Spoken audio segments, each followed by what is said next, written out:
Арабаев атындагы Кыргыз мамлекеттик университетинде ушул адамга багытталган дизайн ой жүгүртүү тренингинин экинчи күнү болуп жатат.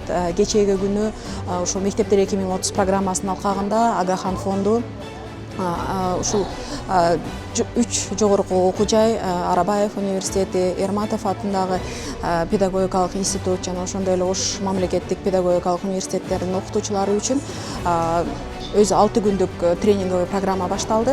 Биз студенттерге таркатып аткан маалыматты дагы бышыктап бериш керекпиз, учурунда бериш керекпиз, сапаттуу бериш керекпиз, бурмалабай бериш керекпиз. Бул 2 күндүн ичинде биз окутуучулар менен биргеликте ушул мектептер 2030 программасы жөнүндө адамга багытталган дизайн ой жүгүртүү боюнча анын негизги кадамдары боюнча иш алып барып жатабыз. Кечээги күнү биз негизинен эле дизайн чакырык эмнеден башталат, изилдөөнү кантип баштоо керек ушул боюнча сөз кылсак, бүгүн биз кызыктар тараптардын картасын түзүү боюнча, маектешүү жүргүзүү боюнча негизинен эле изилдөө фазанын ыкмалары боюнча иш жүргүзөбүз. Тренингдин темасы бир эле мектеп мугалимдерин эмес, жогорку окуу жайдын мугалимдерине абдан керектүү, абдан маанилүү тема экендигин биз байкап отурабыз.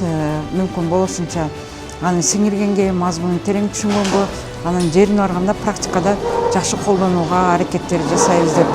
Бул жерде биздин окуу жайдан дагы Ош мамлекеттик педагогикалык университетинин 7 окутуучу келген. Мен ойлойм, бул тренинг өзүнүн жемишин бере алат деп.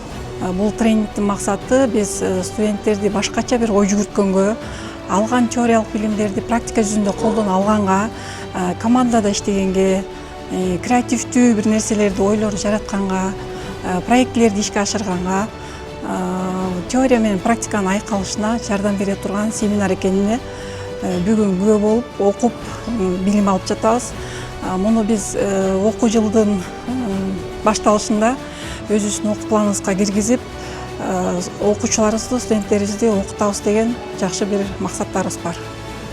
Агахан фонду үчүн бул аябай маанилүү иш-чара, себеби мектептер 2030 программасынын эң маанилүү бөлүгүнүн бир бөлүгү болуп эсептелинет. Себеби ушул тренингдер аркылуу жогорку окуу жайларда студенттер үчүн атайын программалар, курстар жана ошондой эле мугалимдерди кесиптик жеберчилигин жогорулатуу курстарына атайын тренингдер уюштурулуп, ушул программанын туруктуулугу, адамга багытталган дизайн ой жүгүртүүнүн негизги фундаменталдуу негиздери ушул курстарда, жогорку окуу жайларда калат деген үмүттөбүз. Себеби бул ушул жаңы инновацияларга, жаңыча иштөөгө, жаңыча ой жүгүртүүгө, эски көйгөйлөргө мындай жаңыча көз караш менен кароого жана чечүүгө жардам берет.